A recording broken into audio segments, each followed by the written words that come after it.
This story comes from the pages of Venom War Zombiotes Issue number 3. Please support the official release.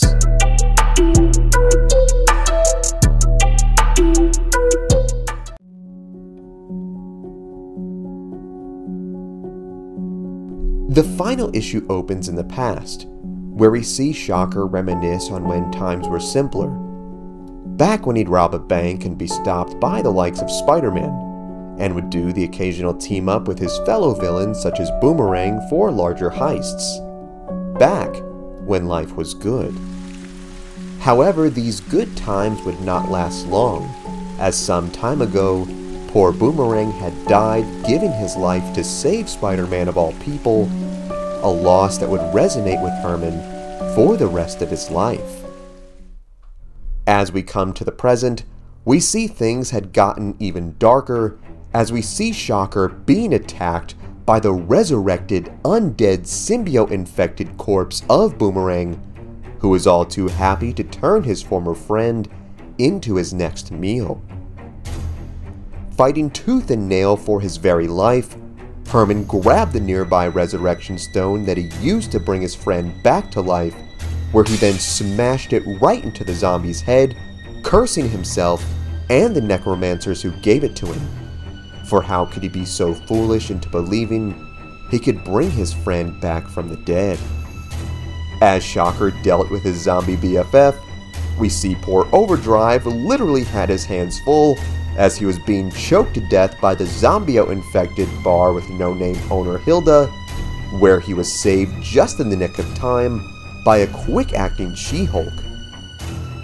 While the gang had human zombies to deal with, even the survivor children who were saved by the heroes had their own dilemmas as they were cornered by Hilda's infected dog. This is honestly horrifying. Since the OG days of Resident Evil kinda scarred me as a kid, I've always high-key thought zombie dogs were scarier than actual zombies. No lie, it was because of Resident Evil that I had an irrational fear of Dobermans for a very long time. Even 31-year-old me still kinda don't trust them when I see one. Not about to let these kids get turned into Scooby snacks, a quick-acting Overdrive then used his powers to kinetically charge the nearby cash register, where he sent it flying into the mutt, electrocuting it and taking it out of action. Looking for a way out, Shocker carefully made his way past the restrained and infected Hellcat, where he mocked the former hero, where he heard a dreaded crack, which ended up being the sound of the zombie woman dislocating her own shoulder. With her now freed hand, she then used her symbiotic webs to grab the man by the ankles, slamming him to the ground, where the starving super then pulled him towards her, ready to claim her dinner. To make matters worse, Herman was then grabbed by the wrist, where he looked up and was met by the distorted face of the undead Boomerang. However, instead of immediately chomping into the man, Boomerang, with a low, monstrous voice, uttered Herman's name. Absolutely perplexed by this, Shocker asked if his long-dead friend was still in there, however soon found his own body in a hellish game of tug-of-war between the two infected. Asking the heroes for an assist, She-Hulk, still fighting off Hilda, remarked that of course now Shocker would want to be part of the team, where she then did what Hulks do best by clapping her hands together, emitting an extremely powerful sound wave that sent everyone in the bar to come slamming into the walls.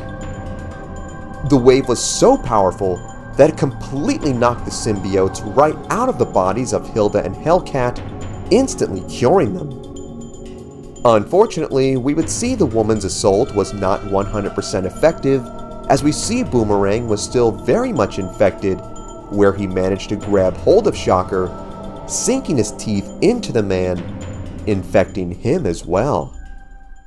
Horrified that she actually looked like this for a hot minute, Hellcat engaged the zombies and asked She-Hulk for another round of applause, where we see things take a dark twist, as we see that She-Hulk had suddenly become woozy from this attack, where she admitted that she wasn't feeling too well.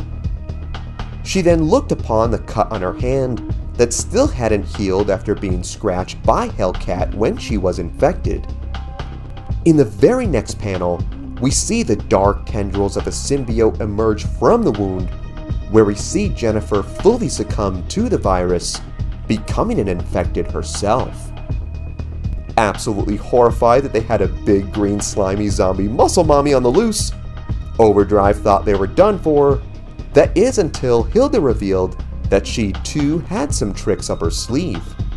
Noting that these aliens were weak to sound waves, Hilda cranked up the bar's pimped out subwoofers to over 100, blasting super loud Elvis music in an attempt to cure and put a stop to things. However, we would see that not even the power of Elvis was enough, as we see the zombies still press their way through to infect our heroes. God, why couldn't that be me in this panel? Seeing that this musical cocktail needed a bit more spice, Overdrive then turned things up a notch by using his powers to charge the speaker's sound waves to superhuman levels, instantly melting the symbiotes off every infected member in the room. As the hundreds of infected New Yorkers still attempted to claw their way inside, we see Shocker, awakened by Hilda's dog, complaining that he was now basically deaf after Overdrive's attack. He would be relieved, however, to see that everyone was safe. This nightmare, at least for now, was over. Herman would then feel a tap on his shoulder, where he'd be initially annoyed, where his eyes would then immediately be filled with tears of happiness as he was met by the now fully cured Boomerang. In disbelief that his mission had actually worked, Shocker embraced his long-lost friend, overjoyed to have found a light in this time of darkness. After their brief hug, the men went back to business as usual by calling each other losers and jerks. You know, as true Sigma should. The group then wondered how they were going to get out of this place, as there were likely thousands of infected outside. Boomerang then wondered just how they got this far without him, where he proposed Overdrive to charge Shocker's gauntlets, turning them into sonic-powered symbiote-killing machines. Admitting this was a good idea, Shocker had Overdrive do just that, but internally revealed it was only to appease his big dumb friend, as it really didn't do anything. Knowing they had no other way out than going through the front door, this unlikely band of heroes and villains united forces against the growing undead hordes, leaving their fate all very much in question.